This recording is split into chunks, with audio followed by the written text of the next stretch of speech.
আসসালামু আলাইকুম রহমতুল্লাহি বারাকাতু।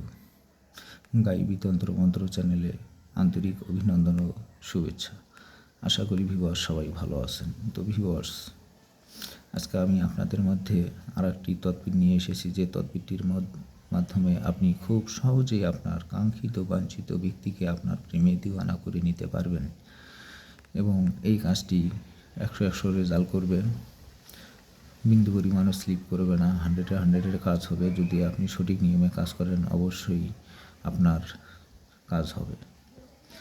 তো এই তদবিরটি এতই শক্তিশালী এবং এতই গুরুত্বপূর্ণ। তো যাই হোক ভিউয়ার্স, কথা না বাড়িয়ে আমি মূল বিষয়ে ফিরে যাচ্ছি। তবে মূল বিষয়ে ফিরে যাওয়ার আগে আর একটি কথা বলে নিচ্ছি ভিউয়ার্স, শেষে যে আমি নিয়মটুকু বলবো সেই নিয়মটুকু অবশ্যই জেনে নেবেন। ভিডিওটি 1 সেকেন্ডের জন্য স্কিপ না করে ফুল ভিডিওটি ওয়াচ করুন।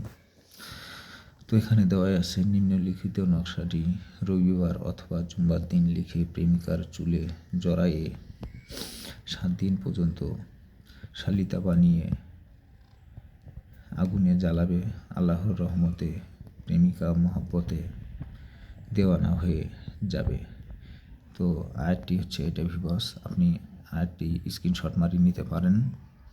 তো এই আয়াতটি স্ক্রিনশট মারিয়ে নিতে পারেন অথবা ভিডিওটি ডাউনলোড করে রেখে দিতে পারেন, যেন আপনার পরবর্তী কাজের সময় উপকারে আসে।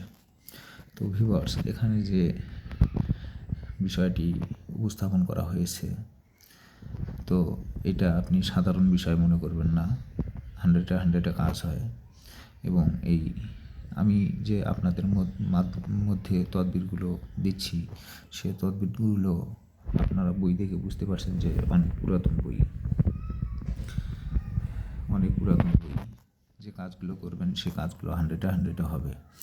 যাই হোক, যখন আপনি এই কাজটি করবেন অবশ্যই পরিষ্কার পরিধান কাপড় পরবেন, নিজে পাক থাকবেন এবং শরীরে আতর মেখে। আর যখন এই তাবিজটি আপনি লিখবেন অবশ্যই যেন আপনার রুমে সুগন্ধ থাকে, অর্থাৎ আগরবাতি অবশ্যই জ্বালিয়ে নেবেন। রুম সুগন্ধ রেখে নিজের শরীরে আতর মেখে পরিষ্কার পরিধান কাপড় পরবে, তারপরে আপনি এই কাজগুলো করবেন। তো আশা করি ভিউয়ার্স বুঝতে পারছেন। তারপরেও যদি বুঝতে কোনো অসুবিধা হয় কমেন্টে আমার সঙ্গে যোগাযোগ করবেন। তো আমি দেশ বিদেশে সব জায়গায় কাজ করে থাকি। যদি কোনো ধরনের আপনাদের প্রেম বিচ্ছেদ ভালোবাসা বান ইত্যাদি যে কোনো ধরনের কাজের প্রয়োজন হয় আমাকে নক করতে পারেন। আমি সব ধরনের কাজ করে থাকি। তো আপনাদের সমস্যা হলে আমার সাথে যোগাযোগ করবেন। সেই প্রত্যাশা, সবাই ভালো থাকবেন, সুস্থ থাকবেন, নিজের খেয়াল রাখবেন। আল্লাহ হাফেজ।